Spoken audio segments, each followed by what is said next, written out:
बम, बारूद, गोली, राजनीतिक हिंसा, खासतौर से चुनावों के दौरान का रूटीन शगल।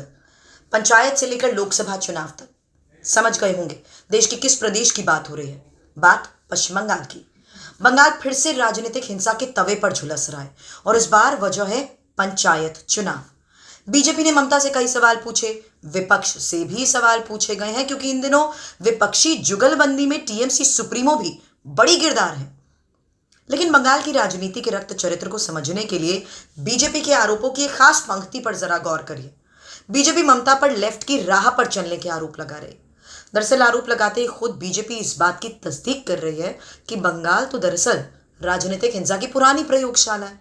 1999 से 2016 तक पश्चिम बंगाल में हर साल औसतन 20 राजनीतिक हत्याएं हुई हैं और आंकड़े एनसीआरबी के हैं। संभव है आंकड़े बड़े भी होंगे क्योंकि स्थानीय स्तर पर कई बार मामलों को दबा दिया जाता है। यही नहीं, 2010 से 2019 तक देश में सबसे ज्यादा 161 राजनीतिक हत्याएं पश्चिम बंगाल में हुई हैं और इस वक्त बंगाल की सत्ता ममता बनर्जी के हाथों में और निश्चित तौर पर प्रदेश में होने वाली किसी भी ऐसी हत्या को रोकने के लिए जिम्मेदार उन्हीं की सरकार है। अपेक्षा उन्हीं से की जाएगी। लेकिन सच यही है कि पश्चिम बंगाल की राजनीतिक हिंसा की जड़ें 60 के दशक या उससे भी पहले से राजनीतिक पार्टियों के हाथों खूब सींची जाती रही हैं। पहले कांग्रेस और लेफ्ट के कार्यकर्ताओं में हिंसा का लंबा दौर चला।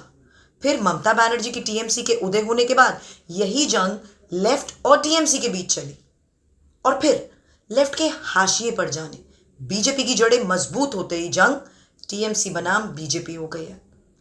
ममता और उनकी पार्टी को दोषमुक्त नहीं किया जा सकता, लेकिन पैटर्न से साफ है बंगाल की राजनीतिक जमीन दशकों से इसीलिए उर्वर है, उपजाऊ है क्योंकि उसे सारी राजनीतिक पार्टियों ने मिलकर सींचा है।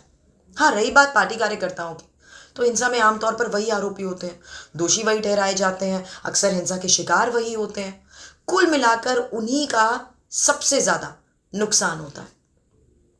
ये कार्यकर्ता समय के साथ साथ खेमा जरूर बदलते हैं, बस नहीं बदलता है तो वो है पश्चिम बंगाल की राजनीति का रक्त चरित्र। क्योंकि पता नहीं क्यों बंगाल की राजनीतिक फिल्म के ये निर्माता निर्देशक अपनी स्क्रिप्ट बदलने के लिए तैयार नहीं दिखते।